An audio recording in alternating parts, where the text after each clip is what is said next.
بسم اللہ الرحمن الرحیم۔ اللہ تعالیٰ قرآن مجید فرقان حمید میں فرماتے ہیں، ان اللہ و ملائکتہ یصلون علی النبی یا ایہا الذین آمنوا صلوا علیہ وسلموا تسلیما۔ سورہ نمبر 33 الاحزاب آیت نمبر 56۔ ترجمہ: بے شک اللہ اور اس کے فرشتے نبی صلی اللہ علیہ وآلہ وسلم پر درود پڑھتے ہیں۔ اے ایمان والو، تم بھی آپ صلی اللہ علیہ وآلہ وسلم پر درود پڑھو اور بکثرت سلام پڑھو۔ اللہم صلی علی محمد وعلی آل محمد کما صلیت علی ابراہیم وعلی آل ابراہیم انک حمید مجید۔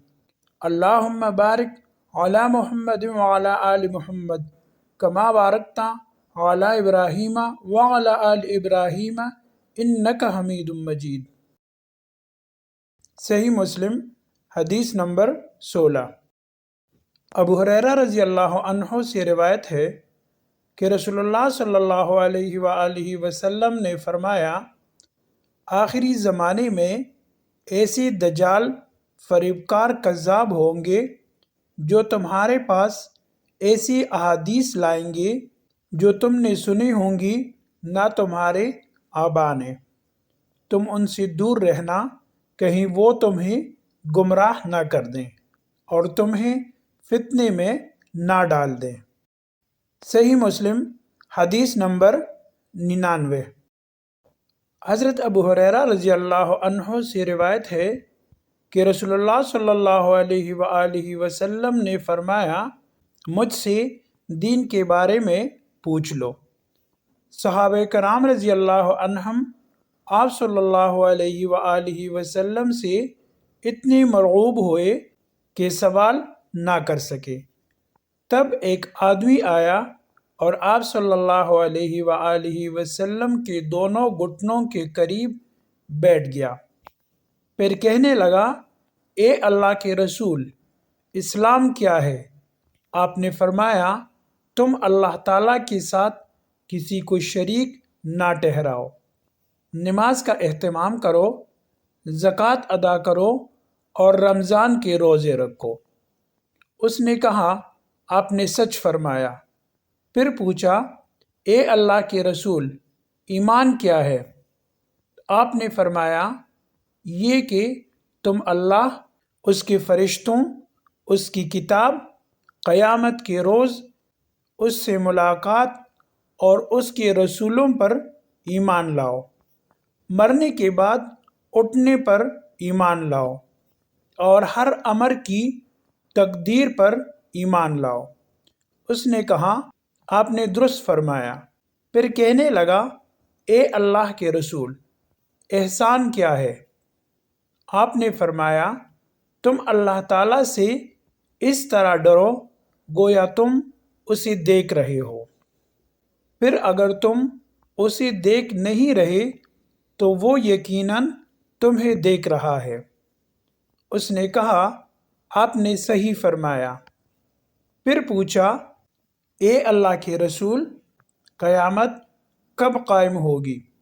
آپ نے جواب دیا، جس سے قیامت کے بارے میں پوچھا جا رہا ہے وہ پوچھنے والے سے زیادہ نہیں جانتا۔ میں تمہیں اس کی علامات بتائے دیتا ہوں۔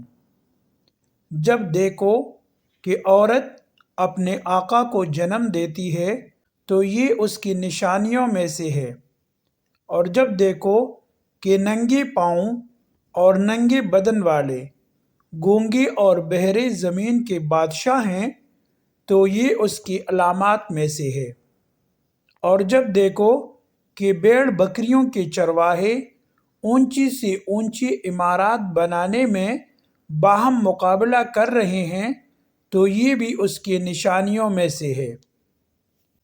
یہ یعنی قیامت کا وقوع غیب کی ان 5 چیزوں میں سے ہے جن کو اللہ تعالیٰ کے سوا کوئی نہیں جانتا۔ پھر آپ نے یہ آیت پڑھی، بے شک اللہ ہی کے پاس قیامت کا علم ہے، وہی بارش برساتا ہے، وہی جانتا ہے کہ ارحام یعنی ماؤں کے پیٹوں میں کیا ہے، اور کوئی شخص نہیں جانتا کہ وہ آنے والے کل میں کیا کرے گا، اور کوئی شخص نہیں جانتا کہ وہ کہاں کس زمین میں فوت ہوگا۔ حضرت ابو ہریرہ رضی اللہ عنہ نے کہا، پھر وہ آدمی کھڑا ہو گیا اور چلا گیا، تو رسول اللہ صلی اللہ علیہ وآلہ وسلم نے فرمایا، اسے میرے پاس واپس لاؤ۔ اسے تلاش کیا گیا تو وہ انہیں یعنی صحابہ کرام کو نہ ملا۔ رسول اللہ صلی اللہ علیہ وآلہ وسلم نے فرمایا، یہ جبریل تھے، انہوں نے چاہا کہ تم نہیں پوچھ رہے تو تم دین سیکھ لو، انہوں نے آ کر تمہاری طرف سے سوال کیا۔